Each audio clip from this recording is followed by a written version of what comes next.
서울성모병원 병리과 송인혜입니다. 제가 말씀드릴 내용은 병리에서 아티피셜 인텔리전스를 이용해서 브레스트 캔서 클래시피케이션을 적용해 보려는 그런 내용에 대한 클리니컬 백그라운드를 말씀드리겠습니다.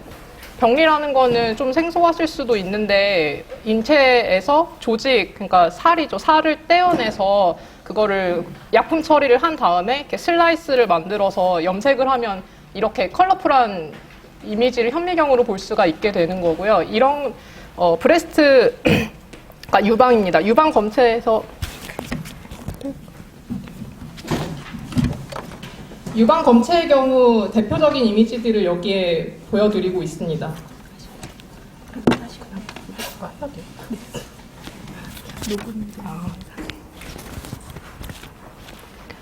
네. 그래서 브레스트 검체 같은 경우에 이제 아티피셜 인텔리전스를 사용해서 클래시피케이션을 한다고 하면 이렇게 크게 적용할 수 있는 분야를 제가 소개를 해놨고, 이쪽이 양성, 그러니까 큰 문제가 없는 그런 샘플들이고, 이 오른쪽은 악성, 그러니까 쉽게 말하면 유방암입니다. 그래서 암과 정상을 구별한다든지 또는 이런 스코어링 시스템, 그러니까 앞에 보여드린 이런 컬러풀한 염색 외에도 면역화학 염색이라는 검사법을 이용해서 얼마나 진하게 염색이 되는지를 따라서 스코어를 매기게 되는데, 이러한 부분에도 인공지능이 이용될 수 있는 여지가 있는데, 이번에 저희가 하게 될 것은 이런 컬러풀한 이미지에 대한 적용이 되겠습니다. 배경을 소개해드리면은 저희가 하려고 하는 거는 수술장과 연계된 응급 동결절편 병리 판독이라고 해서 이게 중요한 것은 수술과 연계돼서 바로바로 판독을 해야 된다는 것입니다. 동결절편이라는 거는 제가 말씀드렸던 그 약품 처리를 하는 것과는 다르게 급속 냉동을 이용해서 그 절편을 얻는 거고, 이거를 하는 이유는 수술장에서 수술 중에 환자의 수술 범위를 결정하기 위해서 수술하는 도중에 빠르게 병리 검사를 해야만 적절한 수술 범위를 결정하는 데 중요하기 때문에 하는 검사법이 되겠고, 이 수술 범위를 결정하는 데 시행하는 동결절편 검사는 크게 두 가지가 있습니다. 하나는 림프절에 암 전이가 있는지를 판단하는 것, 두 번째는 종양의 절제가 깨끗하게 되었는지, 절제한 부분에 암이 남아있지는 않은지, 그런 두 가지에 있어서 동결절편이라는 검사를 주로 하게 되는데, 이번에 태스크에서 하게 될 것은 림프절 암 전이 여부이고, 유방암 수술의 경우 림프절을 하나나 두 개 정도 샘플을 먼저 해서 그 부분에 암이 있으면 광범위한 림프절 절제술을 시행해야 되고, 만약에 그런 대표적인 하나나 두 개 샘플을 했을 때 그런 림프절에 암의 전이가 없다고 하면 광범위한 림프절 절제를 시행하지 않아도 되기 때문에 이런 판독이 환자의 수술 방향을 결정하는 데 굉장히 중요하다고 할 수 있습니다.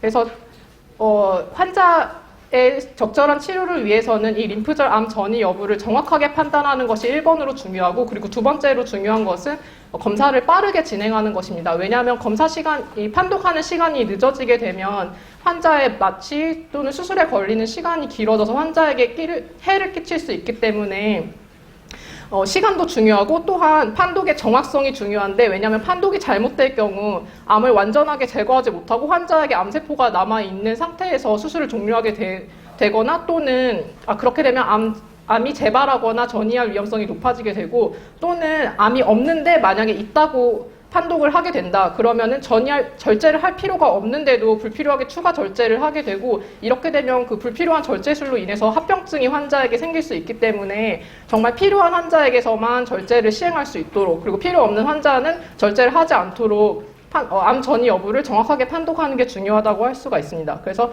시간과 정확성이 둘 다 중요한데, 이렇게 빠르게 정확한 판독을 하는 게 임상적으로 사실 그렇게 만만한 일은 아니고, 왜냐하면 계속해서 검체가 밀려들고 정해진 시간이 있습니다. 저희가 환자에게 어느 정도 해를 미치지 않고 적절한 시간 내에 판독이 나가기 위해서 한 20분 정도로 정해놓고 있는데, 그 시간보다 이게 늦어지게 되면은 마취로 인한 합병증이 증가하기 때문에 빠른 시간 내에 판독을 하려면 사람의 힘만으로는 좀 어려울 때가 있고 또 림프절암 전이라는 것이 암세포만 있는 것이 아니라 다른 암세포와 헷갈릴 수 있는 구조물들이 있기 때문에 그런 것과 헷갈려서 진단이 잘못 나갈 위험성이 있기 때문에 그러한 판독에 있어서 딥러닝을 이용한 이미지 분석이 도움이 될 수 있는 부분이 되겠습니다.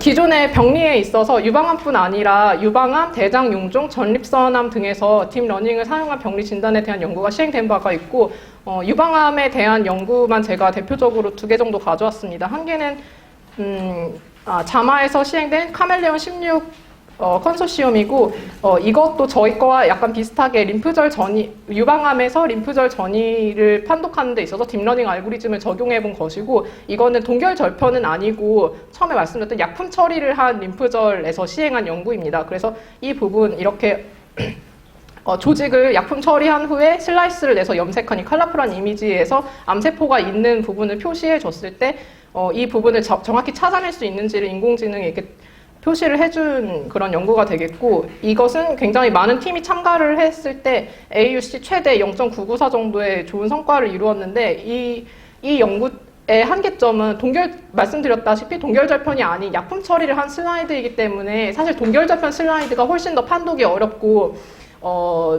그 슬라이드의 질이 좋지가 않습니다. 그래서 이 연구보다는 실제적으로 적용하는 것은 저희가 이번에 시도하려고 하는 동결절편 이미지가 훨씬 더 임상적으로는 중요한 것이 되겠고 카멜레온 17 같은 경우엔 이 카멜레온 16을 조금 더 확장시켜서 뭐 2개의 센터에서만 했던 거를 5개의 센터로 확장시킨다든지 그리고 또 포지티브, 네거티브, 그러니까 암세포가 있는지 없는지만 목표로 잡았던 것을 엔스테이지를 뭐 예측한다든지 그런 목표를 조금 더 추가를 해서 카멜레온 17 챌린지를 했었고 이런 2가지 연구가 기존에 발표되어 있는데 이 2가지 연구는 모두 약품 처리를 한 림프절에서 시행된 연구이고 동결절편 병리 진단에 딥러닝을 이용한 연구는 현재까지 없었습니다. 작년에 저희가 헬프 챌린지 2018년에서 이거를 최초로 시도를 했었고 이때의 태스크는 그 병리 슬라이드를 메타스타시스, 그러니까 전이가 있는지 없는지, 그러니까 암세포가 있는지 없는지로 2가지로 구분하는 목적을 두고 했었고 이때는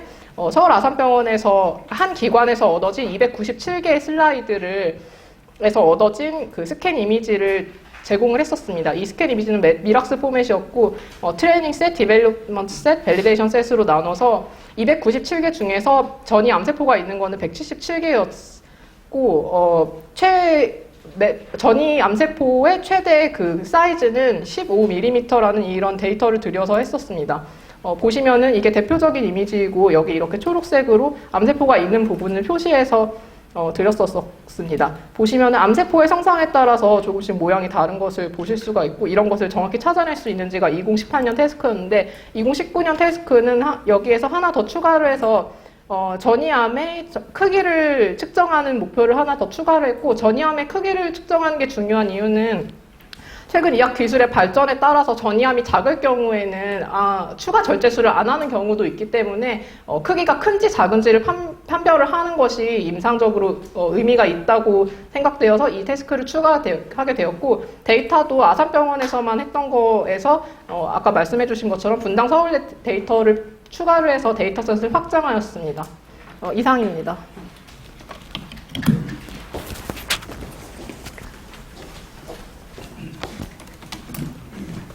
서민혜 교수님이 그 다른 뒤에 일정 때문에 바로 지금 나가보셔야 돼서 혹시라도 임상적인 부분에 있어서 질문 있으시면 지금 먼저 받도록 하겠습니다.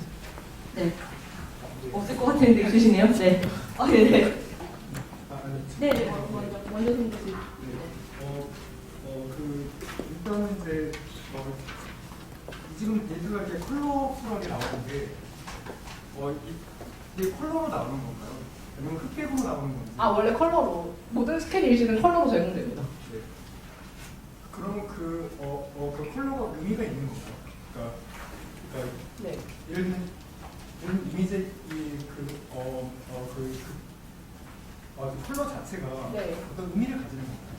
컬러가 의미를 가지고요. 저희가 염색을 할 때 2가지 염색약을 사용해서 염색을 하는데 한 개는 빨간 염색약이고 한 개는 보라색, 짙은 보라색 염색약이고 2개가 염색하는 그 물질이 다르기 때문에 네, 색깔의 의미가 있습니다.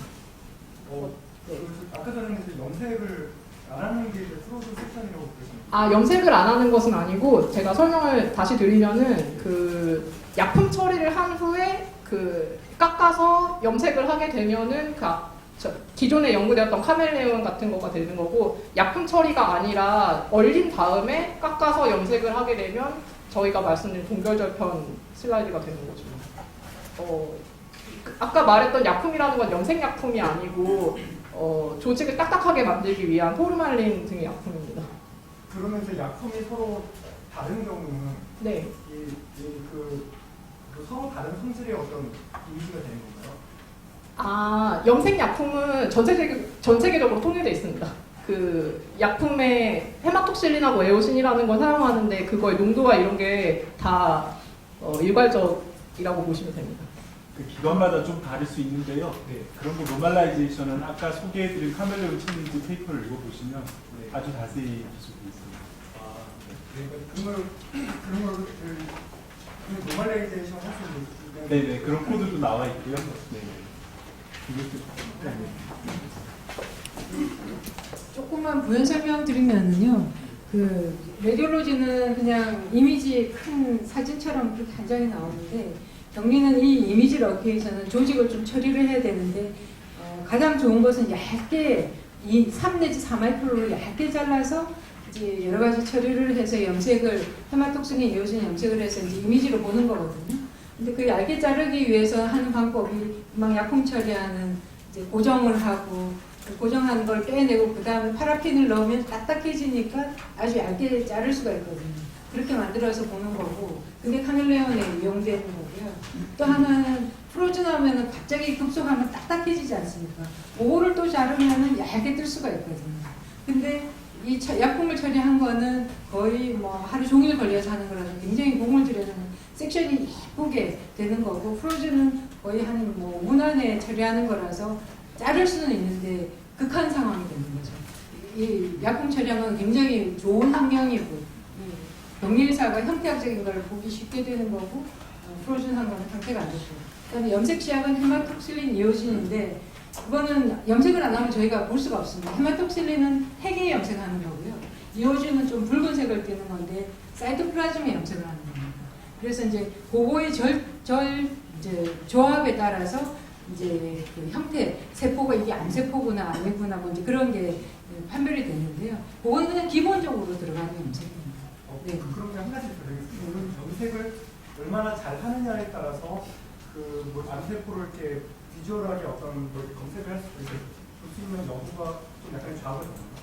이제 이게 기관마다 이제 스탠다드 SOP는 있거든요. 뭐 어떻게 용도를 쓰고 이제 그런 거는 정해져 있는데 기관마다 조금씩 차이가 있습니다. 이제 어떤 기관에는 헤마톡신을 조금 더 강한 거를 좋아하는 병리의사가 모여서 목이 조금 강하게 될 수 있고, 뭐 헤마톡신 약해 하는데 이제 그런 것도 극복을 해내시는 것이 이번 과제의 그 챌린지가 됐습니다. 그리고 여기 앞에 질문. 저는 패커 주제에서 지금 패커 주제? 지나간 패턴은 다 끝나고 해요. 그건 좀 나중에 받겠습니다. 우선 이제 선생님께 담당 분께서 가셔야 되기 때문에. 네. 어디로 하나요? 네네. 네, 정신에 대해주고. 전체적으로 이렇게 레이블링이 된 게 어떤 근거로 이렇게 된 건지 이 전문가이기 때문에 그쪽을 잘 모를 것 같아서 어떤 걸로 이게 레이블링이 좀 알 수 있을까요? 레이블 2를 말씀하시는 건가요? 아니요, 이게 아마 레이블이 다 이게 손으로 한 것 같아 보이는데 이게 레이블이 된 지역과 안 된 지역의 차이가 어떻게 되는지를 좀 알고 싶어요.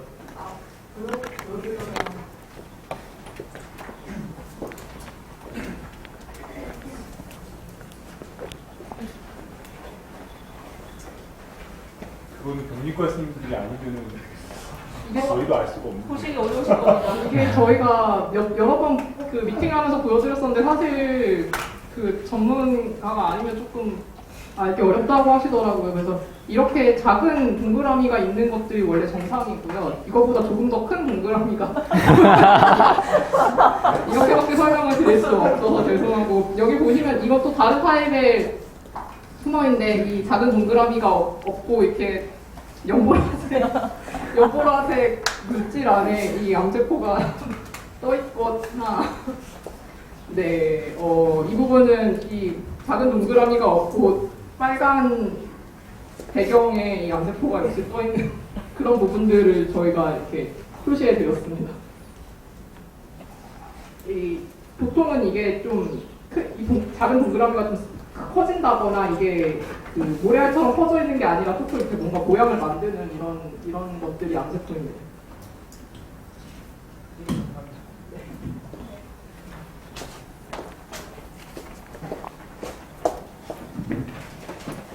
네, 다음 빨리 진행을 하도록 하겠습니다. 네, 격리 브레스트 캔서 클래시피케이션의 엔지니어링 어드바이저를 발표해 주실 서울아산병원 김성철 연구원입니다. 네, 안녕하세요. 저는 브레스트 캔서 클래시피케이션의 엔지니어링 어드바이저를 맡은 김성철이라고 합니다. 네, 먼저 발표는 이런 순으로 진행이 되겠습니다. 먼저 데이터셋에 대해서 먼저 설명을 드리겠습니다. 일단 크게 이미지와 이제 마스크를 저희가 드릴 텐데, 이미지는 이제 두 가지 종류의 이미지를 드립니다. 먼저 첫 번째는 이제 원본 크기의 이미지를 드리는데, 포맷은 MRXS라는 포맷을 사용을 하고, 레졸루션은 약 이렇게 대략적인 크기라고 생각을 하시면 됩니다. 그리고 스캐너는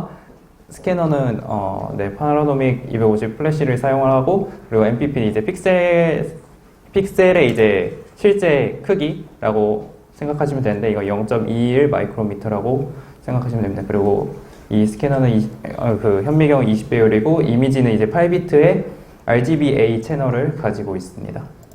그래서 이제 MRSX는 좀 처음 들어보신 분들이 많을 텐데, 이런 MRXX라는 파일이 있고, 그리고 그거와 똑같은 이름을 가진 폴더가 있습니다. 그래서 MRXX라는 확장자를 가진 파일은 헤더를 포함하고 있고, 실질적인 이미지 정보는 이 똑같은 이름의 폴더 안에 들어 있습니다. 그래서 이미지 사이즈는 500메가부터 2기가까지 다양한 이미지라고 생각하시면 됩니다. 그리고 마스크를 드릴 텐데요. 이전에 이 원본 영상을 첫 번째로 드리고, 그리고 이것에 16분의 1 사이즈로 줄여서 PNG 파일로 또 따로 제공을 해드립니다. 그 이유는 그 원본 크기 때문에 이것을 아마 일반 컴퓨터나 웬만한 서버 아니면은 핸들링 하시기가 되게 힘드실 거예요. 그래서 16분의 1 크기로 사이즈를 줄여서 또 이제 제공을 해드리고, 추가로 그 16분의 1 크기 사이즈의 이미지의 마스크까지 제공을 해드립니다. 그래서 여기 흰색이 이제 튜머 리전이고, 이제 검은색은 노멀 셀이나 아니면 백그라운드라고 생각을 하시면 됩니다. 그래서 데이터가 간략적으로 여기 이제 마스크가 있고, 여기 이제 그 해당 이제 패치 부분에 영역을 띄워주고 있으면은 마스크가 이 영역을 이제 차지하고 있음을 보실 수 있고, 또 다른 부분을 보시면 여기가 마스크고, 그리고 패치 부분이 이렇게 되어 있으면은 그 해당 마스크가 이 패치에서 이만큼 영역을 차지하고 있음을 보실 수 있습니다. 다음은 이제 카카오 브레인 클라우드 서버를 사용을 하시게 될 텐데, 간략하게 이제 자료들이 어떻게 구성이 되었는지 보시면, 나중에 이제 카카오 브레인에서도 설명을 해주시겠지만, 트레인과 테스트 폴더가 나눠져 있고 각각 똑같이 구성되어 있습니다. 그래서 트레인에는 이제 레벨 0, 레벨 4가 있고, 레벨 0가 이제 원본 크기 사이즈라고 생각을 하시면 되고, 그 레벨 0에는 이렇게 각각의 이름을 가진 MRXS 확장자 파일이 있고, 그것과 똑같은 이름을 가진 폴더들이 이렇게 쭉 나열되어 있습니다. 그리고 그 폴더 안에 들어가 보시면 이제 that 파일이라는 실질적인 이미지 정보가 들어있는 파일이 들어 있습니다. 그리고 레벨 4에는 원본 사이즈에서 16분의 1만큼 축소를 시킨 PNG 파일들이 들어있는데, 각각 이미지 폴더와 마스크 폴더로 들어있습니다. 마찬가지로 이 똑같은 이름의 이제 매칭이 다 되고요. 이제 똑같이 PNG 파일로 이렇게 폴더가 담겨져 있습니다. 이제 데이터셋에 대한 이제 개수를 설명을 드리겠습니다. 작년에 열렸던 챌린지에서는 이제 서울아산병원의 데이터만 사용을 했었는데, 올해는 분당서울대병원의 데이터까지 함께 진행을 하게 됩니다. 하지만 이제 트레인셋에는 서울아산병원의 데이터만 먼저 제공을 하게 되고, 페이지 1에서 테스트셋은 서울아산병원과 분당서울대병원의 데이터를 합쳐서 진행을 하게 됩니다. 그래서 토탈 슬라이드 개수는 이렇게 되어 있고, 이제 페이지 2는 분당서울대 병원의 데이터로만 이루어져 있습니다. 그래서 아무래도 기관이 좀 다르기 때문에 페이지 1과 페이지 2의 성능이 많이 차이가 날 수 있는데 이거는 이제 익스터널 밸리데이션이라고 생각을 하시고 챌린지를 진행을 해주시면 되겠습니다. 네, 다음은 메저먼트를 설명을 드리겠습니다. 먼저 저희 이제 홈페이지에서 보셔서 아시겠지만 저희는 두 가지를 측정을 합니다. 첫 번째는 메타스테시스가 있는지 없는지를 이제 판단을 하는데 그것을 측정하기 위해서 AUC를 사용합니다. AUC는 이제 false positive ratio와 true positive ratio의 이제 ROC 커브를 그려서 그 사이 그 밑에 면적을 구하시면 이제 AUC를 계산할 수 있고 사이클런에서 이렇게 간편하게 계산을 하실 수 있습니다. 그리고 두 번째는 그 가장 큰 메타스테시스의 장축의 길이를 계산을 하는데요. 이것은 이제 계산을 하시게 되면은 실제 레이블과 플러스 마이너스 5% 내에 그것을 예측을 했는지 여부에 대해서 판단을 하게 됩니다. 이것은 이제 어큐러시를 사용을 해서 하고 이것도 마찬가지로 사이클런에서 간편하게 계산을 하실 수 있습니다. 이 장축을 계산하는 그런 코드는 제가 이제 챌린지가 오픈할 때 제가 이 코드 이외의 모든 코드를 좀 손쉽게 사용하실 수 있게 공개를 할 예정입니다. 그리고 AUC와 그 어큐러시를 계산을 하게 되면 각각 0.5씩 곱해서 최종 토탈 스코어를 계산하게 됩니다. 그래서 이 스코어를 이것을 계산해서 제출하신 게 아니라 이 output CSV라는 폴더 명에다가 파일 명에다가 이제 그 클라우드에 이렇게 포맷이 있을 텐데 거기에다가 메타스테시스인지 아닌지 0, 1로 표시해 주시면 되고 그리고 이 장축의 길이를 이렇게 작성을 해주셔서 제출을 해주시면 됩니다. 만약에 그 output CSV에 그 슬라이드 아이디를 이제 체크하면서 계산을 하는데 이 슬라이드 아이디가 하나라도 없을 경우에는 그냥 바로 0점 처리되니까 이 슬라이드 아이디 모두에 대해서 계산을 해주시면 됩니다. 그리고 세 번째로 병리 이미지를 많이 접하지 않으셔서 좀 병리 이미지를 다룰 수 있는 라이브러리와 프로그램을 간략하게 설명을 드릴 텐데 첫 번째로 그 파이썬 안에서 다룰 수 있는 오픈 슬라이드라는 라이브러리가 있습니다. 그래서 오픈 슬라이드라는 라이브러리를 사용을 하면은 그 병리 원본 이미지를 불러올 수 있는데 그거를 이미지 전체를 불러오는 게 아니라 그냥 껍데기만 불러오게 됩니다. 그래서 껍데기만 불러와서 실질적으로 이제 이런 레벨에 대한 그러니까 그 레벨이 하나씩 증가할수록 이제 2의 1승씩 작아진다고 생각을 하시면 됩니다.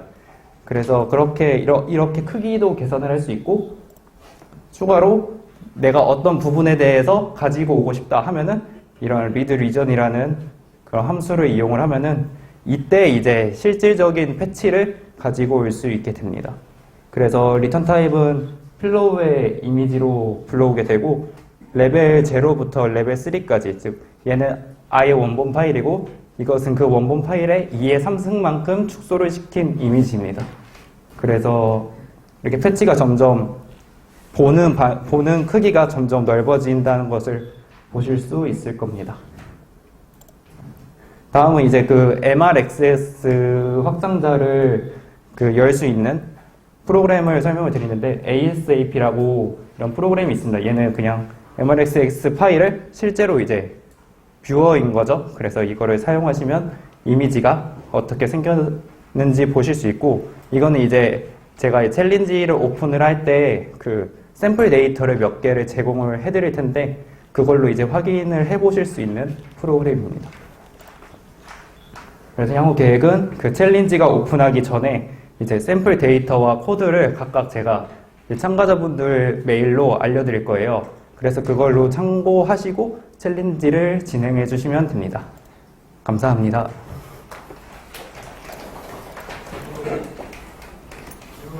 네, 하시면 됩니다. 첫 번째 질문은 아까 그 원본 사이즈 얘기하셨는데 네. 슬라이드마다 이 원본 사이즈가 또 약간 변하는지 네, 다 슬라이드마다 다릅니다. 그리고 이제 사이즈 16분의 1로 하셨잖아요. 네. 16분의 1로 이 사이즈 할 때 한 개 사이즈 통과하셨는지 아니면 또 네. 페이지 파일도 다 크기가 다르다는. 네, 맞습니다. 아, 그리고 하나를 제가 말씀을 안 드렸는데 되게 중요한 걸 말씀을 안 드렸는데요. 이 장축의 길이를 계산을 할 때 그 16분의 1 사이즈에 대한 장축의 길이를 계산을 해주시면 됩니다. 그러니까 이제 마스크가 나올 텐데 그 마스크에서 가장 큰 메타스테시스의 장축의 길이를 계산을 해주시면 되는데 그 장축의 길이를 계산하는 코드는 제가 이제 따로 제공을 해드릴 예정입니다. 그 마스크 파일을 주시는 걸 가지고 세그멘테이션 그런 것 같은데 네. 그 장축이라는 게 뭐죠? 여러 개 세그멘테이션 했으면은 각각의 뭐 X값하고 Y값의 평균을 내는 그런 원리인 건가요? 설명을 드리면 예, 이제 마스크 파일이 이렇게 있는데 여기서 이제 가장 큰 메타스테시스를 구해서 그 가장 큰 메타스테시스의 장축, 그러니까 이렇게 막 돌려가면서 가장 긴 영역을 영유하고 있는 그 길이를 계산을 해주시면 됩니다. 이거는 이제 제가 따로 코드를 제공을 해드릴 예정입니다. 이 마지막으로 이렇게 리사이즈 하실 때 네. 모든 슬라이드에서 대해서 뭐 히스토그램, 노멀라이제이션이나 이런 전체 작업이 안 되고 아, 네. 전혀 안 한 그냥 원본 그대로입니다. 네. 그 저기 아까 전에 그 데이터셋 이미지에서 네. 데이터가 다 여긴가요? 네. 거기서 이제 검은색으로 이렇게 블랙으로 된 뭔가 있잖아요. 아, 네. 근데 이런 거는 저기 모르는 건가요? 이런 거 이제 전문의 선생님들께서 진단을 하실 때 이제 사인펜으로 이제 표시를 해가면서 진단을 하신 부분인데 이거는 그렇게 크게 신경 안 쓰셔도 됩니다. 어쨌건 간에 이미지 안에 포함이 된 거죠. 네, 포함되어 있는 것도 있고 포함되지 않은 슬라이드도 있습니다. 그리고 그 앞서 전에 16분의 1 크기로 레이블링을 한 거였는데 제가 네. 약간 이제 이해를 못한 게 이제 이렇게 마스크를 만들 때 네. 16분의 1 이미지에서 마스킹을 한 건지 아니면 원본에서 이제 하고 나서 나중에 16분의 1로 축소를 했다지. 네, 16분의 1 이미지에서 레이블링을 했습니다. 네. 네. 해가지고 이제 원본에다 매칭을 시켰어요. 네, 맞습니다. 그리고 이제 또 한 가지는 그러니까 여기서 레저에서 네. AUC를 계산을 하는 게 네. 그러니까 거기서 이제 장축을 계산한 다음에 그러니까 그 다음에 적용을 하는 건가요? 그거는 이제 그걸 정하시기 나름인데 이제 그 슬라이드 안에 메타스테시스가 있는지 없는지를 먼저 판별을 하셔도 되고 아니면은 장축의 길이를 먼저 구하셔도 되는데 뭐 메타스테시스가 있는지 없는지가 먼저 저는 제 생각에는 먼저일 거라고 생각이 합니다. 그러니까 AUC를 이제 저희가 계산해야 돼요. 네, 계산해서 이제 제출을 해주시면 됩니다. AUC는 계산해서 제출하는 거 아니지 않아요? 아니요, 계산해서 제출. 그래요? 네. 제가 착각을 했는데 AUC는 제가 이제 저희가 계산을 그 참가자들은 네, 맞습니다. 이 엑셀 파일만 만들어서 네, 맞습니다. 제가 착각을 했는데 이거만 이제 메타스테시스가 있는지 없는지만 기입을 해주시고 장축의 길이만 기입을 해주시면은 이제 이 AUC와 어큐러시 각각을 저희가 이제 계산을 해서 토탈 스코어를 내게 됩니다. 제가 이해한 바로는 아니 하세요. 네. AUC는 이제 바이너리로 받으면 한국어로 받아야 되지 않아요? 아니요. 그래요? 네, 다시 한번 말씀해 주세요. AUC는 세그멘테이션의 결과를 이베일레이션 해가지고 그걸 스코어 형식으로 나타내는 거예요. 아니 그거는 가능하죠. 이게 노말인지 어노말인지 판단하는 영역 바이너리로 한 다음에 그거에 대해서 얘기해 주시는 거예요. 세그멘테이션의 정확도는 딴 데 같은 건 원래 NAT로 하는 거죠. 네, 그 이제 영리 슬라이드 자체로 편곡을 해서 메타스테이스가 전혀 없으면은 0인 거죠. 네, 맞습니다. 메타스테이스가 조금이라도 있으면 1이 되는 겁니다. 0을 가지고서는 A 스코어가 되는 거예요. 네, 맞습니다.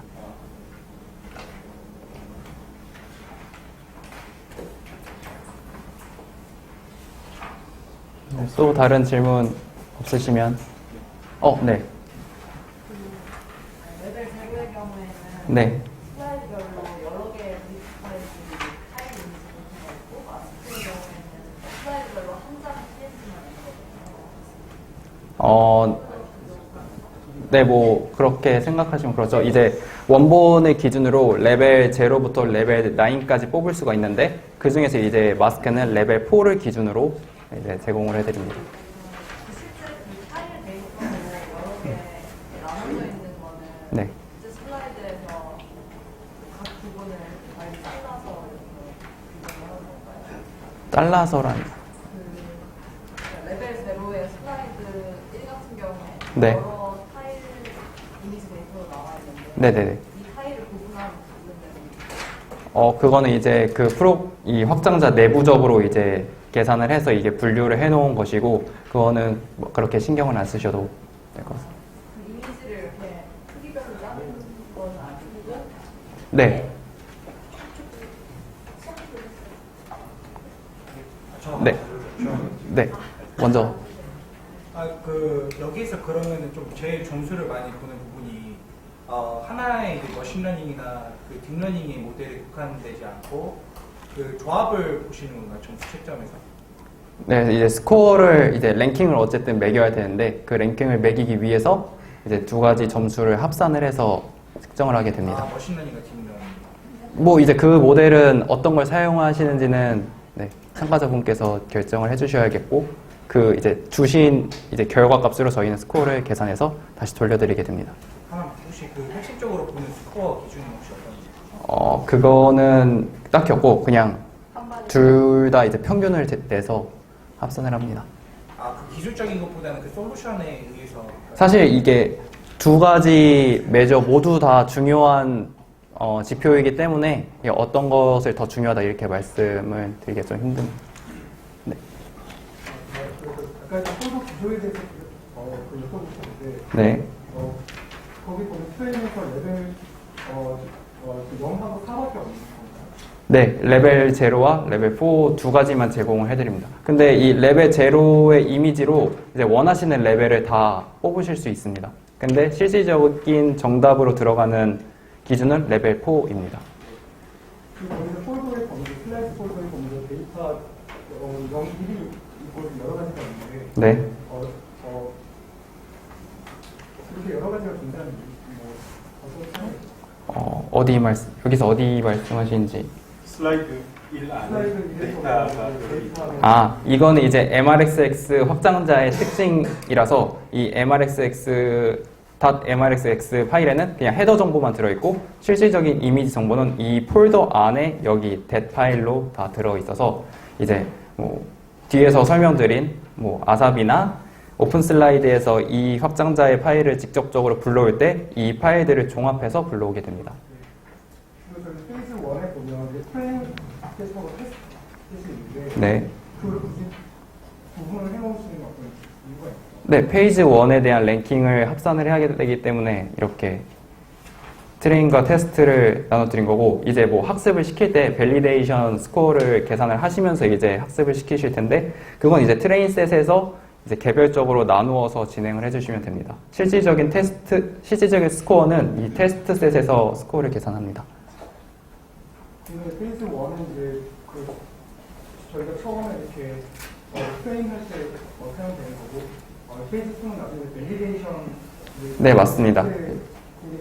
네, 최종 스코어는 이제 페이지 2에서 이제 이걸로 이제 최종 랭킹이 결정된다고 생각을 하시면 됩니다. 이거는 단순히 학습용으로 지표용으로 생각하시면 될 것 같습니다.